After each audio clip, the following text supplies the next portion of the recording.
Welcome in, Slumpbusters.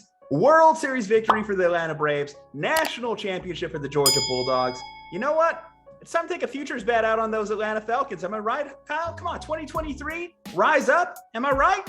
No, you are not right. We also are forgetting Atlanta United won the championship in MLS back in 2019. So the curse is over. The curse has been lifted for Atlanta sports teams once and for all. The pandemic was the end.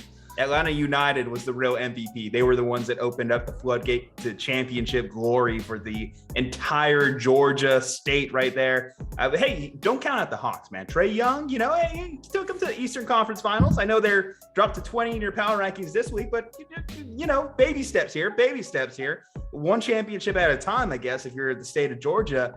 But it starts with, beating your longtime rival, the team that's just been kicking the shit out of you for the last 7 years. This was talking about getting a monkey off your back. I always think about like Steve Young with his 90s cup when he won the Super Bowl, getting the monkey off his back.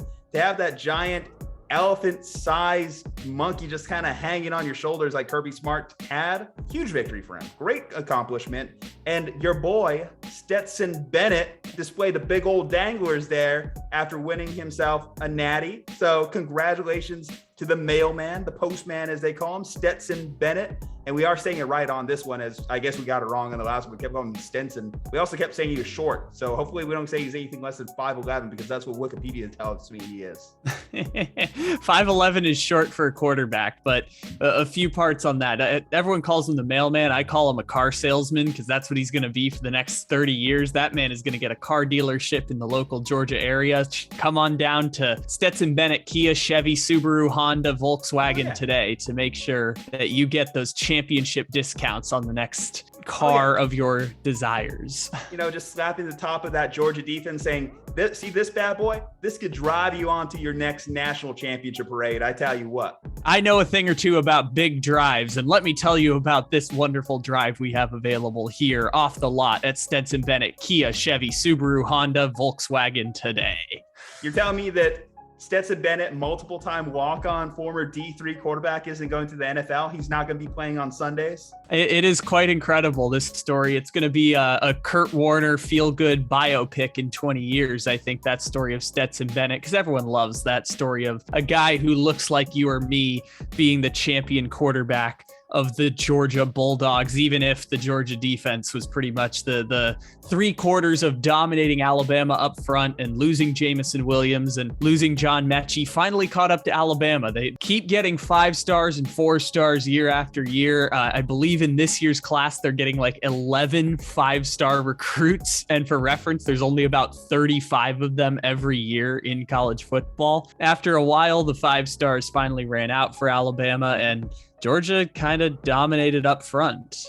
Well, you mentioned all the 5-star recruits that Alabama is getting. Recruiting matters because Georgia, last time I checked the recruiting rankings, was ahead of Alabama going into this next year. So for the next 5 years, at least, it's looking like Alabama, Georgia is just going to be consistently a thing, folks. And I'm sorry if you live outside of the southern area here, but it just is what it is. It is the landscape of college football. Shout out to Alabama still. I mean, come on, this run of success is just unworldly, what they've been able to do under Nick Saban, to just consistently keep finding guys. Like you said, it finally caught up to them. Prayers out to Jamison Williams. Tough luck to see him go out like that. Knees should not bend that way like they did. And then obviously Mechie going down for them a few weeks ago. So hell, next year, get a couple of those guys back, and they're just ready to rock and roll again. Well, we said the whole way through, for most of the season, we all agreed Georgia was the better team than Alabama. All the way through the season, we're like, Georgia's undefeated and destroying opponents and allowing 81 points. And then Alabama almost lost to Auburn in 4 overtimes and lost to Texas A&M earlier in the season. And they had to replace Mac Jones, first-round quarterback, Najee Harris, first-round running back, first-round wide receiver Jalen Waddle, first-round wide receiver Devonta Smith. And they did a pretty good job of doing it. Under any other circumstances, this would be an overachieving year for any program losing 4 first-round picks at all of your skill position players. It's just because it's Alabama.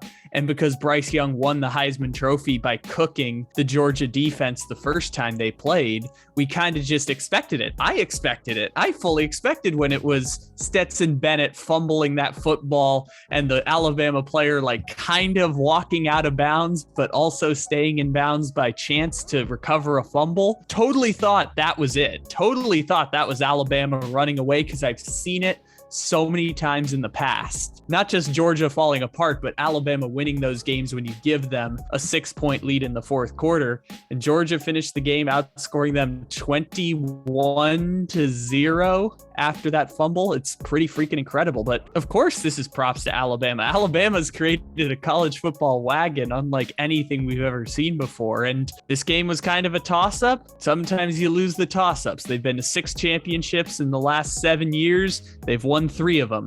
Once you get to this point, most teams are pretty evenly matched. Yeah, it feels like being the last one on the train, because even our guest last week on the preview, Josh Clacker, the Bama Brigade podcast, told us Georgia's going to win this game. And that's saying something, because obviously he has an invested interest in Alabama being good and winning the national title. And even this man was the one that was like saying, I'm sorry, I disagree with you guys. Georgia's winning this natty. And yeah, it was just going against history here. Yeah, I went with the old classic for me is ownage is ownage. And yes, Nick Saban has dominated this matchup. And then obviously you look back at the comeback victories, you just felt like in the back of your mind, all right, well, you gave Alabama enough of a chance here. Bryce Young, I mean, we were talking about it while we were text exchange here prior to this game ending, was like, okay, you gave Alabama a chance with a chance to drive, 1-score lead. This is definitely going overtime. And then no, difference maker between the national championship and the SEC championship, Bryce Young wasn't perfect. Those interceptions he threw, so costly. Obviously, a pick six, anytime you throw it, is very costly. Memo to Matthew Stafford there. But no, former Georgia Bulldog, actually appropriate mentioning him on this podcast. But no. Those interceptions, obviously, for Bryce, I mean, that was the game changer. And Bryce, I think, only had like 4 interceptions on the year. That's like not something typical of him. He typically doesn't try and force throws like he did. And the second interception, the one that went for the pick six, underthrown. The guy was just waiting there for it. It was just a bad decision all around. Georgia decided towards the back end of the game, we're just going to blitz 5 every single time. Like, Bryce can survive losing John Mechie. He can survive losing one of them, but he can't survive losing Mechie and Jamison Williams, because it was a lot of freshman wide receivers. It was a Slay Bolden out there. It was some big white guys catching touchdowns at the end for Alabama, guys that look like Kelsey, but don't run like Kelsey. Well, I mean, Brooks, he had that one moment where he tried to go for that one-handed touchdown instead of just, throwing both his hands up there. He probably would have came down with it. And then suddenly Alabama's in the red zone with a chance to take the lead.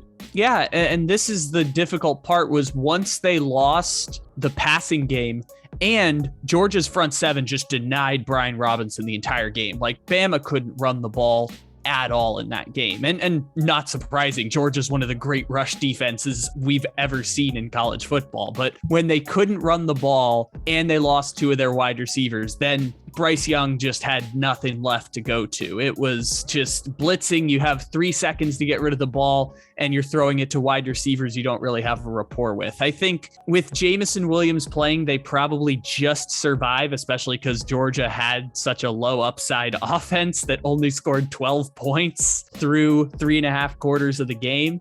It's just everything kind of fell apart at the end once the offense couldn't move the ball. I mean, then too, you even look at that moment where Jamison Williams did injure his ACL right down the seam. If he doesn't injure himself on that, who knows? He could probably take that to the house, just like split the safeties there. You look back just to the dimes that Stetson Bennett was throwing, like that second touchdown there that he threw, like, oh my God, like you gotta say, I did not know he had that type of arm talent on him. Chef's kiss right there. That was a perfect throw. I will say, in Stetson Bennett's defense, or I guess the defense of Alabama there, it was a free play. So he did kind of just chuck it up and say whatever once he threw it up there. And George Pickens is a pretty damn good wide receiver. But I think Stetson Bennett did enough to win a championship. That's all I can say about that. Does it make any sense in the world that Stetson Bennett outplayed Bryce Young? Not at all. When you consider Bryce Young lost to skill position players it makes a little more sense.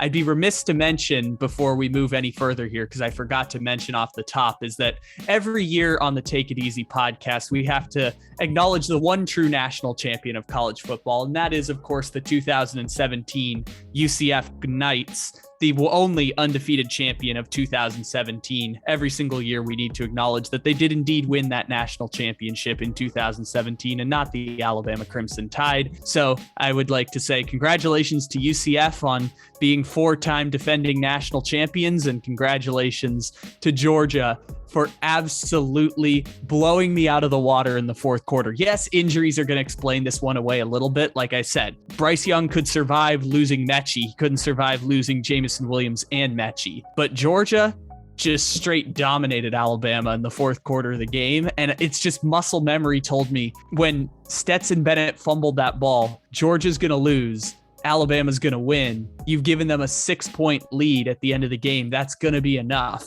Yeah, Stetson Bennett threw that amazing pass. I'm like, they're only down 1. I've seen Alabama offenses get into field goal range like that. And nope, it was a 15-point victory when you look at it on the final scoreboard. It's really kind of unbelievable how this all finished off. Stetson Bennett, he's kind of a throwback of the old guard of college quarterbacks that would win national championships. He's like that AJ McCarron. Like, think about the national championship quarterbacks we've had in the last few years.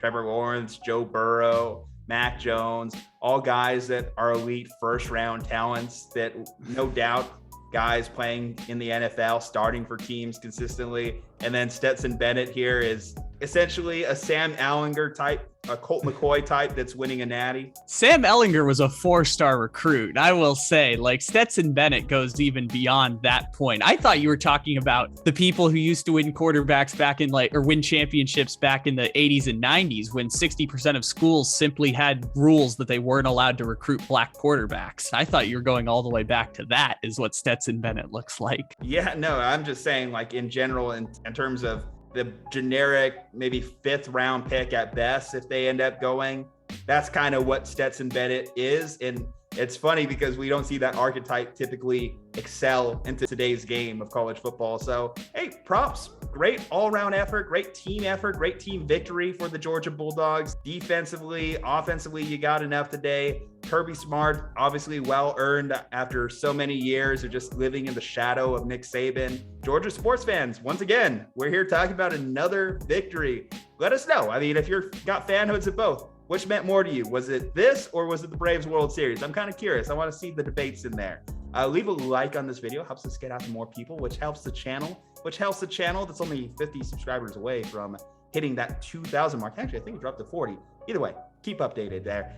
Guys, check out our social medias at Slumpbuster Pod on Twitter, at Slumpbuster Podcast on Instagram.